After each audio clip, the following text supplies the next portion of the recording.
Just individual plays. We had one where they kind of loaded us up in zone and threw incomplete, and then on third down, worked at him on that out route, and it was tight coverage and didn't hit it. And then in the 2 minutes, same thing, got the completion on first down, second down didn't get it, and then third down didn't get the out route to Adam there either, and then fourth down, played off schedule and didn't get that either. So it was just kind of a couple different plays. That was Kirk Cousins. Sort of dissecting the end of that back and forth fourth quarter and that loss against the Cowboys. Happy Thanksgiving week. Happy Drinksgiving here on this Wednesday episode of Purple Daily with Mackey and Judd. Phil Mackey, Judd Zulgad, and Declan Goff. And ordinarily on Wednesdays, we dive into our State of Kirk Cousins address powered by Corona Hard Seltzer, spiked sparkling water. And we'll do a little bit of that today. But since we've already done a huge deep dive into the offense this week, and Kirk included in that, we're going to do some other things on this episode. So I've got a couple of Kirk Cousins nuggets for you.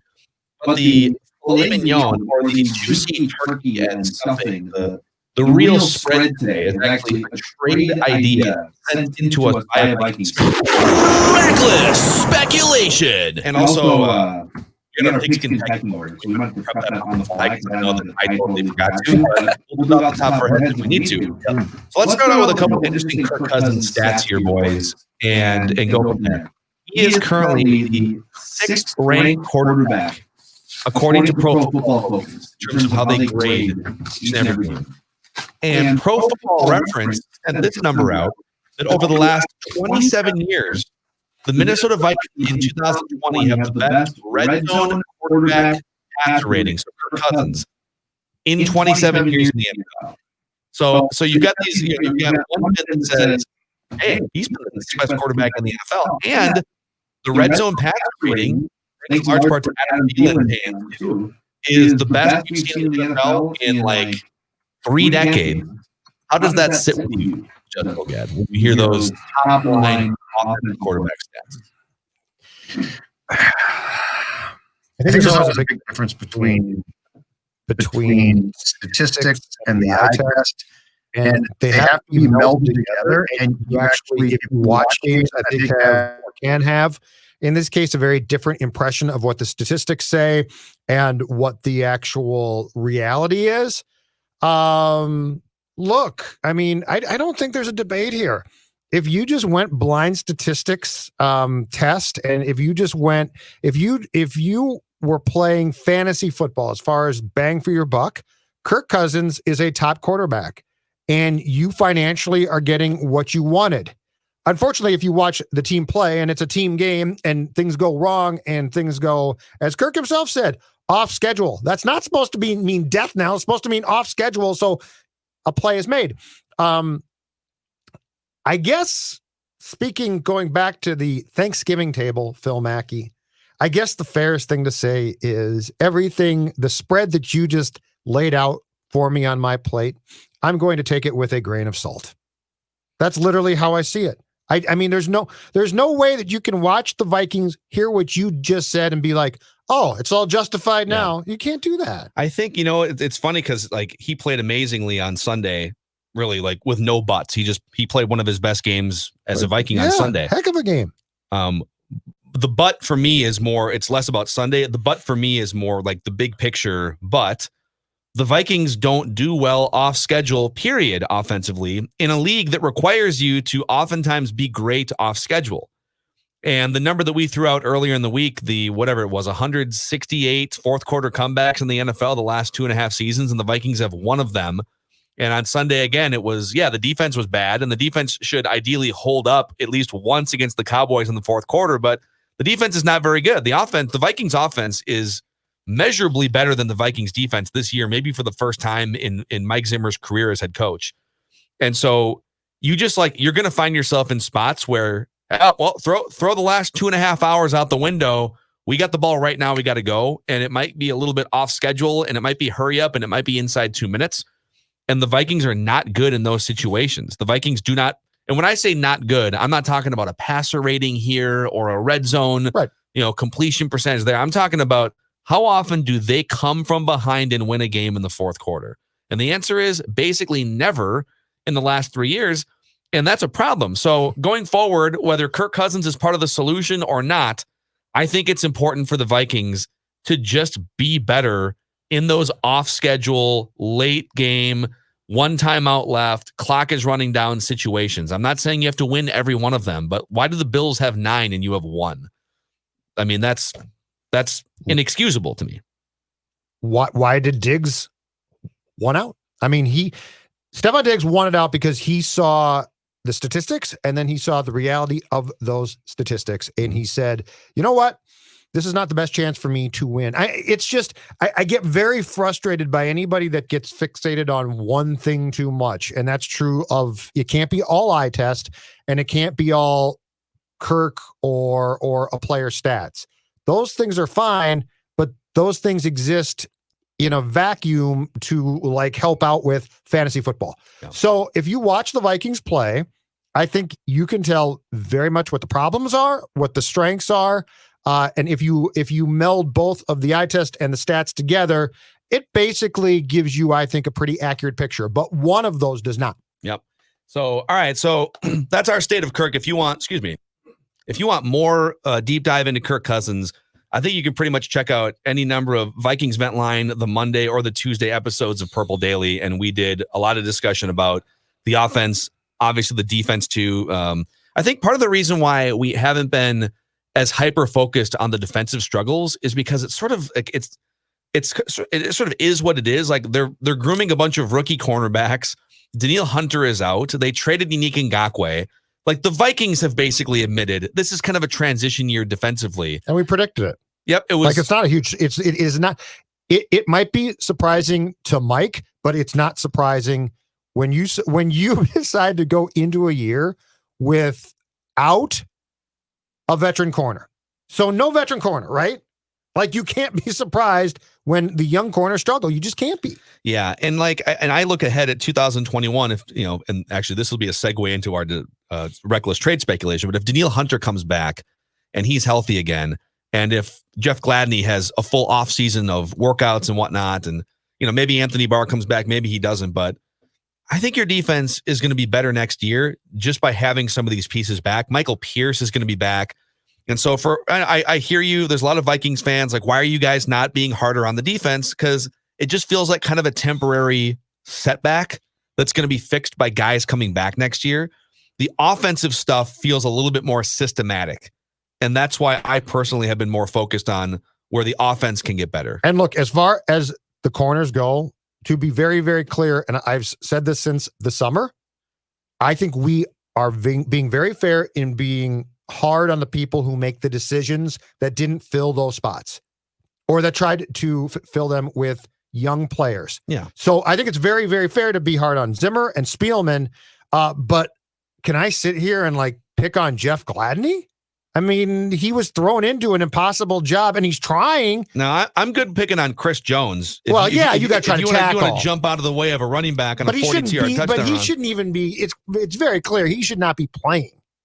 But I mean, Gladney and Dantzler, one, they don't make a ton, and two, they were basically, I don't care what the Vikings tell you, their bosses set them up to fail because you can't do in 2020 in this league, you can't do to them what's being asked and then be like, well, but you were supposed to play better. Yeah. Sorry, it doesn't work that way. So with that, let's get to the reckless speculation. Yes. Let's do this. I love reckless speculation. Okay. So Danielle Hunter recovering from neck surgery.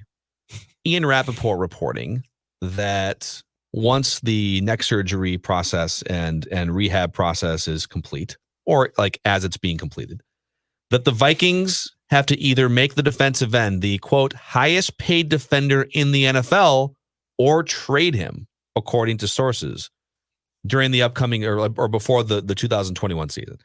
So one of our loyal listeners, Carson, listen, we are wide open. If anyone ever has trade speculation ideas, we inject that stuff into our veins. So listener Carson sent a DM with a trade idea. He said, now at the time he sent this, I think the Vikings were picking 6th overall. Now they're like 13th or something overall. So I'll amend this for him. Sure. So would you consider trading Danielle Hunter and your first round pick to move up to number 1 overall for Trevor Lawrence? Okay, can I start this? Can I start this by setting this parameter for the conversation? Sure. Reckless speculation. Because I think it's important to work with the figure I'm about to give you guys before we proceed. Okay. According to what I'm looking at here, sportingnews.com for 2020, the NFL's highest paid defensive players, which is what Hunter wants, highest paid. The highest paid average annual salary, Joey Bosa, $27 million. That's a lot of money. Miles Garrett He's of making Cleveland like quarterback money, basically. is number, Miles Garrett of Cleveland at 25. The third, Khalil Mack, the Bears, 23.5. Aaron Donald, arguably probably the best defensive player in the game today, he's fourth at 22.5. So just to set what Danielle Hunter coming off of neck surgery is going to be asking for, we're talking about, and Phil, you're exactly right. We're talking about, I want starting quarterback money. And by the way, we already have a starting quarterback who gets paid starting quarterback money. One thing to note with those 4, so it was Joey Bosa, Khalil Mack, you say Miles Garrett. Miles Garrett is 2 on this list from Sporting News, and Aaron Donald is 4th. Okay. And DeMarcus Lawrence for the Cowboys also makes $21 million a year. Yep. And I just want to point out the Chargers, Browns, Bears, and Cowboys aren't exactly in the greatest spot when it comes to building championship teams, in part because they're paying so much money to non-quarterbacks here. Fair enough. I would do this trade. And I would do it not instantly because I think Danielle Hunter is incredible. And I do think he might be the best. If he comes back healthy, I think there's a good argument to be made that he's the best pass rusher in the NFL. Like, nobody has racked up 50 sacks at a younger age than Danielle Hunter. And most great pass rushers don't actually reach their peak in terms of like where their peak physical ability intersects with their experience and their know-how and just the ability to navigate around, defensive or offensive tackles. Like, that intersection is still to come for Danielle Hunter if he's healthy. But if you're telling me that the Vikings can get what I think is a surefire 10 to 15 year franchise quarterback that also, by the way, for the first 5 years is going to be under major team control. Like, Trevor Lawrence is going to make like $10 million a year basically for 4 or 5 years. I do this trade because it fixes something that the Vikings have been trying to fix since Fran Tarkenton. They thought they had Dante Culpepper for 10, 15 years, knee injury. They thought it was Teddy Bridgewater, knee injury. They thought it was Ponder, terrible, right? If you can start with a great franchise quarterback that can be a top 5 guy in the league, it gives you the luxury of not having to be perfect in the other areas of your team. And that's the battle the Vikings are fighting right now. It's like, well, I got to roll the rock up the hill defensively. We got to go find 5 new defensive starters. It's like, okay, there's too many variables for the rest of your roster to always be perfect to make up for a non-elite quarterback. And so if you have the assets to trade up and grab that number 1 overall pick, and I think if you look at the Jets, Judd, the Jets could be talked into maybe hanging on to Sam Darnold, depending on who the new regime is, right? If they're also given another first-round pick and a franchise pass rusher. So this like the Jets are one of those teams that, man, maybe they would consider pulling the trigger on a trade like this if you gave them a couple really interesting pieces. Your thoughts? My thoughts are this. So if I can get Hunter coming off neck surgery, which is a big deal, by the way, if I can get him cleared completely, so the doctors are like, he's fine, I'm good to go, 2021. And his agent comes to me and says, that really favorable contract that we signed a few years back, and it's a great contract for you guys. Tear it up. We want Joey Bosa or more money. I make this trade for a top 3 pick. So if the Jets tell me to get lost, I'm not done. Here's the interesting team in Tankathon that I found. And now my entire point is going to revolve around how you feel about Justin Fields. Okay, Phil? Mm-hmm. But here, so the Jets are 0-10, top pick right now. Jacksonville 1-9, second pick. The third pick, the Bengals at 2-7-1. The Bengals, Burrow's done. They announced today that they are actually going to go to their 3rd string quarterback because they don't like their backup. So the Bengals are going to be a cluster bleep. Like, the Bengals are going to free fall. I think the Bengals at the very worst are going to end up with a second pick. And who knows, if the Jets accidentally win a game or two, that might change. But my point is, let's say the Bengals have the second pick and the Jets tell me we're taking Trevor Lawrence, Rick Spielman, you get lost. Get out of our face.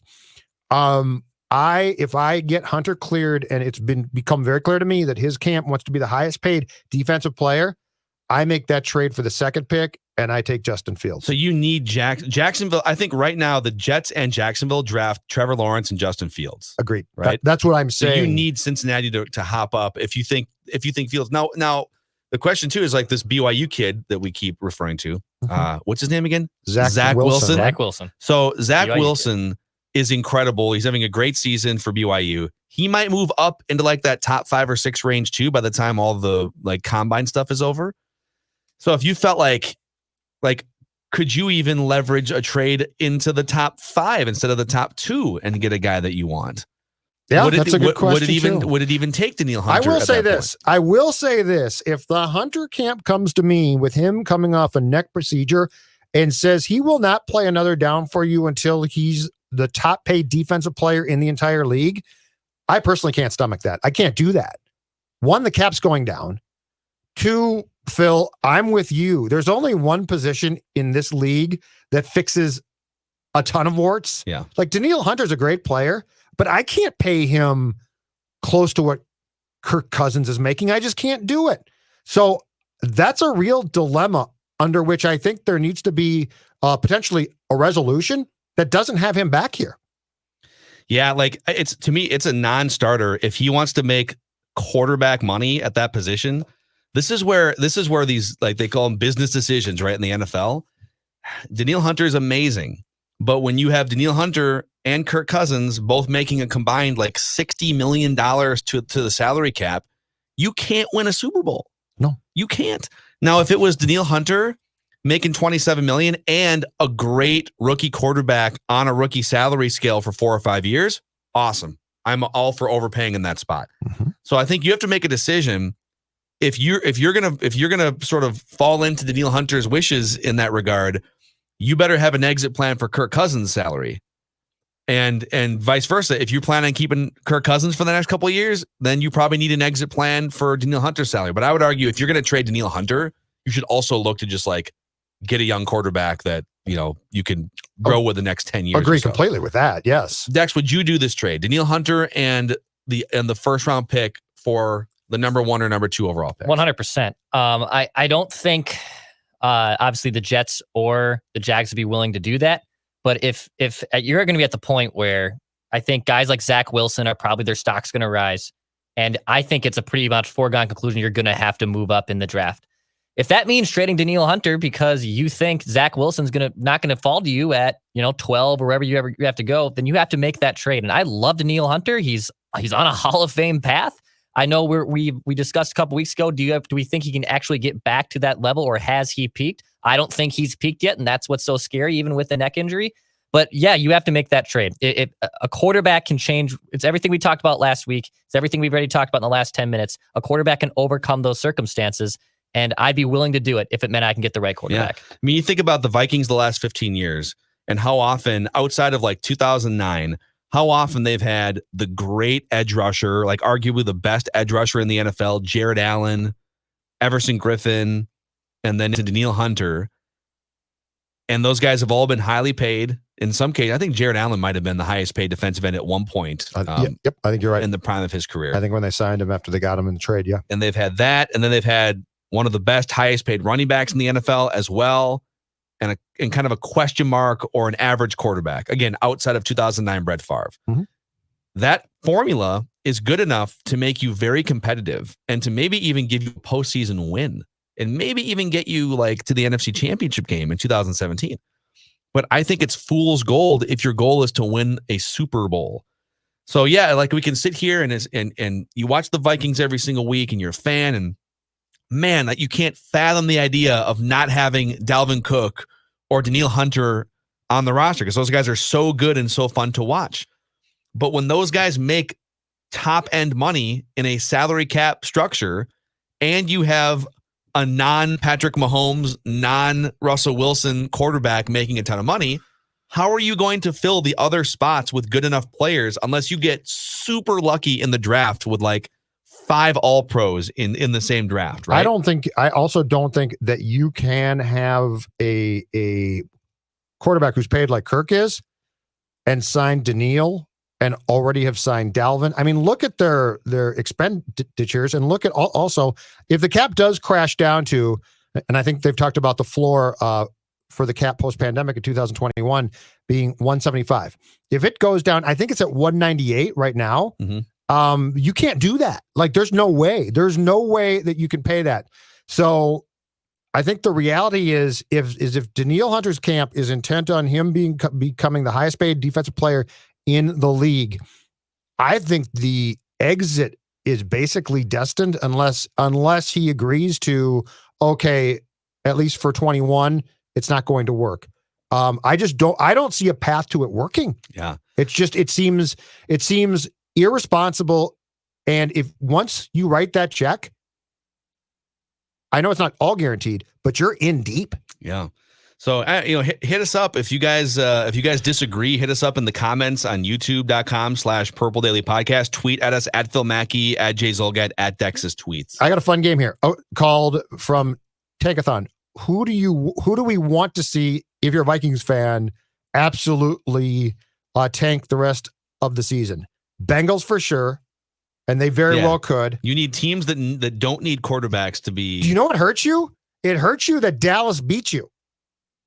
It hurts you because they're still right now technically drafting 4th. Yeah, but they've won 3 games now, which is probably 1 win too many at this point in time. So the Bengals are the one team, if they free fall some more, that they would possibly, because if you had Burrow, Mixon on your offense, and now you give them Danielle Hunter on their defense, Cincinnati could get pretty good pretty quick in their mind. Here's the other thing. So let's say that a trade like this doesn't happen, and now you're just rooting for, like, you're going to pick 11th or something. I think they're 12th right now, according to tankathon.com. Trey Lance is the guy. I want to mock. Trey Lance is the quarterback, 4th off the board and going to the Vikings at 12. You just want teams in that like 7 to 11 range to not need quarterbacks. Yep. Because if you can't pull a trade to move all the way up, you're still going to want to get your hands on a Zach Wilson or Trey Lance. It would be nice if you could watch him play this season. Projected to go. He's right now towards the end of the first round, like rounding it out. 23rd to the Colts. Trey Lance makes me so concerned. One basically showcase game. Yeah, I would probably pass on it, to be honest. I just don't know. It's tough. I'm not going to auto pass on a guy who's 6'4", athletic, and 220 and can throw the ball. Like, the mobility is tantalizing in itself. Just the ability to keep plays alive. But you're kind of hoping, like right now, in front of the Vikings, the Lions, could they be looking for their Matt Stafford exit plan? Some of that probably depends on what they do if they fire everybody. The Panthers are picking ahead of the Vikings right now. Are they satisfied with Teddy? So you're rooting for Teddy to keep playing well this season. So Carolina doesn't need to draft a quarterback. The Giants have fallen all the way to 7 because they might win their division, but they might still draft a quarterback. God help us. The only teams that for sure don't need a quarterback in front of the Vikings right now are the Chargers at 6. I think the Bengals at 3 might be the only other one. The other ones, even Dallas. Like, what if Dallas decides, you know what? Dak's coming off an injury. Yep. He wants to get paid $35 million, and we're just not ready to do that. I think they're going to pay him. But the rookie quarterback contract would be really, really enticing if you're Dallas. I want to mock. So, all right. Well, we'll but I would do it. We'll see. I would do it. And my biggest takeaway is this. I would not make Danielle Hunter the highest paid player in the league next season. There's no way I can do that. Yeah, the highest paid non-quarterback would just, I just can't do it. Yeah. So, all right, boys, before we dip out of here on Purple Daily, let's give our pigskin packing order. Do you guys want me to go first? Do you need to sort out your thoughts? I have a list. You're good? I've got mine done. Then we'll start with Judd like I did usual. mine 2 days ago. Nice. All right, Judd Following the Zulgad. Rams game. Hold on a second. I got to get through my parking passes for the Vikings. The drama for you guys will be, did I pass. leave the Vikings in my pigskin packing order? Actually, it's not a drama at all. If you did, I'm going to come right over the table, right through this plexiglass. Maggie! All right. 3 teams drop out for me. 3 teams drop out, including the Baltimore Ravens at 6-4. Yeah. I just can't do it. I can't do it. Team. This has been fun because Yeah. Every week is different, but Baltimore struggling, 6-4. See you later. The Dolphins, 6-4, out. This Tua move does not sit well with me. So Fitzmagic comes in to replace Tua. Throws a pick. Yeah, but I mean, what are you doing? You turn the team to Tua, which is fine. I'm cool with that, I guess. But now you're not going to do it. See you later. Green Bay Packers. You can't decide who you are. Packers, gone for now. Soft. S-A-W-F-T. You know what? Soft. I actually think that's spot on. I think you're exactly right. Very soft. Drop it. Okay, going from 10-4 back to 10 for me this week because another weird team. Bruce Arians, Tom Brady, and the Tampa Bay Buccaneers. 7-4. They lost to the Rams. It was a close game. Brady didn't look good. Tampa's really, really weird. I don't know what to make of Tampa, so I'm dropping them from 4th to 10th after moving them up from 10th to 4th. Or I think it was 10th to 4th, 10 to 4th. Number 9, the Tennessee Titans. Unranked last week, but they went into Baltimore. They win in overtime. They are not soft. They are the opposite of the Packers. The Titans are not soft. They are 7-3. Vrabel's great. He's got his players dancing on the Ravens logo at the Baltimore Stadium. They're number 9. Number 8, 6-4. The Arizona Cardinals dropped from 5 to 8 for me. They lost to Seattle on Thursday. I still like them, but they're 8. Number 7, unranked last week, but another replacement. A team that's pretty good defensively. They didn't play great defensively in beating the Packers 34-31 in overtime, but that's right. Phil Mackey's Indianapolis Colts, guided by his quarterback father, Phillip Rivers, 7-3. What are the rules right now in I don't know if he brought his family to Indianapolis, but if you can't have gatherings of over 10 people, he's gonna have to tell a couple of his kids they can't show up to Thanksgiving. Sit out in the trailer. Sorry, kids. Sit out in that trailer that he used to take to Chargers games. Number 6 on my list, the Seattle Seahawks. Moving up from number 9, they beat Arizona. They're 7-3. Their defense still stinks, but they played better against the Cardinals. So heck, you know what? They've got Russell Wilson. They're number 6. Number 5, unranked for the last few weeks, but what the hell? It's 2020. The Los Angeles Rams. They're 7-3. They're good. Their defense is good. Number 4, Buffalo Bills. Moved from 6 to 4, despite having a bye, which is yet another indicator of 2020. The Saints are number 3. They stay put for me at 8-2 after beating the Falcons. The Steelers 10-0, but they stay second. They beat up on Jacksonville, which is an awful team. And number 1, the Kansas City Chiefs, 9-1. Of course, they're trailing late in that game against the Raiders on Sunday night. And Patrick Mahomes, the man who will put ketchup on his turkey on Thanksgiving Day. This is a ketchup ranking. God bless him. You're just biased. You know what? Yeah. Ketchup on turkey, even to me, sounds gross. But nonetheless, I don't care. They are number 1. So I go Chiefs, Steelers, Saints, Bills, Rams, Seahawks, Colts, Cardinals, Titans, Buccaneers. All right, here's my 10. Sure. We're going to start with my guy, Phillip Rivers, grinding out these late game wins against the Packers, Colts defense. The Colts, it's funny, the Colts seem like if Phillip Rivers' arm can stay attached, they could make some noise. I'm not going to put him on that Chiefs level, but then imagine, it kind of feels like the Colts are in the same spot as the Chiefs were like 4 years ago, where if you just get the right quarterback with that team, maybe get one more weapon at wide receiver or something, but I got the Colts number 10. Seahawks or just Russell Wilson might as well be the ranking here at number 9 after beating the Cardinals. The Raiders have gone toe-to-toe twice with the Kansas City Chiefs, and Derek Carr looks amazing. John Gruden has gone from this guy that we mocked, this caricature of himself a couple years ago, and he's clearly coaching up this talent, and the Raiders have weapons. So I've got them number 8. I got the Bills at 7. I still keep the Buccaneers at 6 because some weeks they look like they're the 3rd best team in the NFL, and other weeks they look incompetent. They can start incorporating more Brady-friendly short passes. They can win the Super Bowl. But if they want Tom Brady to keep throwing 40-yard bombs on every play, they're probably going to get bounced. The Titans are 5, probably the most understated, sneaky team the last 3 years in the NFL. They can beat anybody.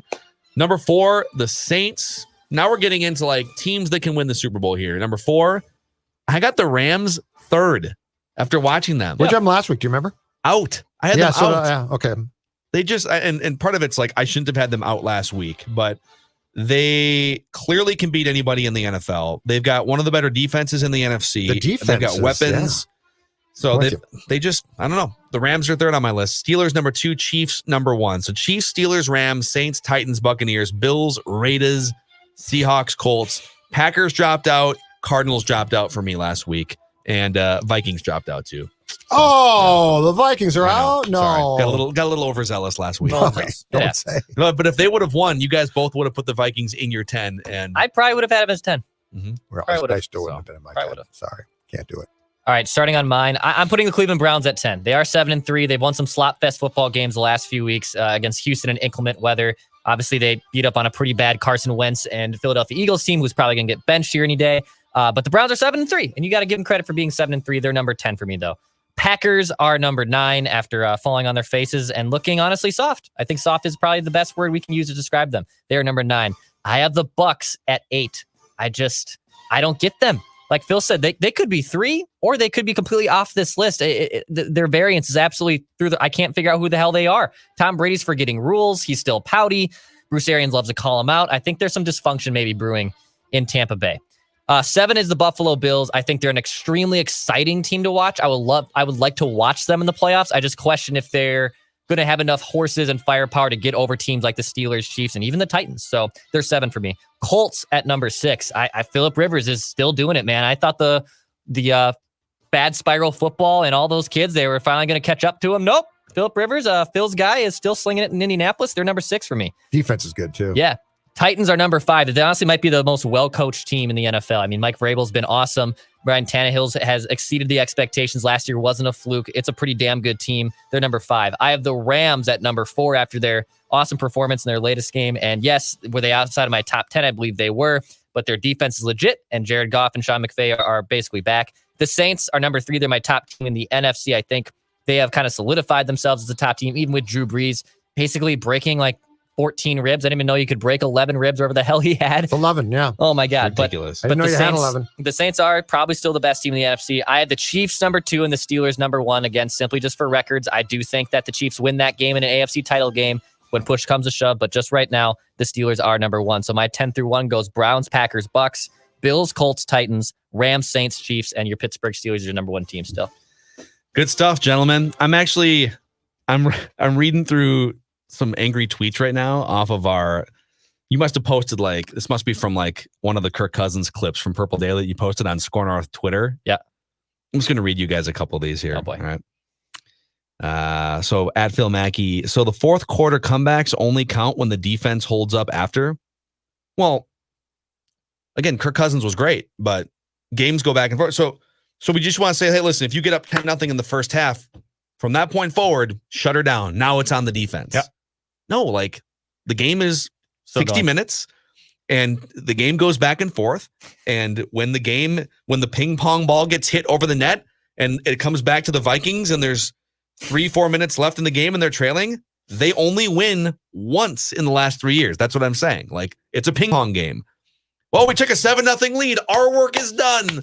We scored once early in the fourth quarter. Our work is done. Your work is never done. Kirk. You were just looking to bash Kirk, and they know it. He goes, this is No Hank 2 on Twitter. Bleep off with these awful takes. Phil, you're smarter than that. And then another guy jumps in and says, they work for Score North. They aren't smarter than that. Have you heard the awful stuff they say on that awful podcast, which you can find on Apple, Spotify, scorenorth.com, and also the Score North mobile app, and youtube.com/Purple Daily Podcast. Click the subscribe button, please. It helps us. Thank you. I'm done. Happy Thanksgiving to all the haters. Happy Thanksgiving, haters.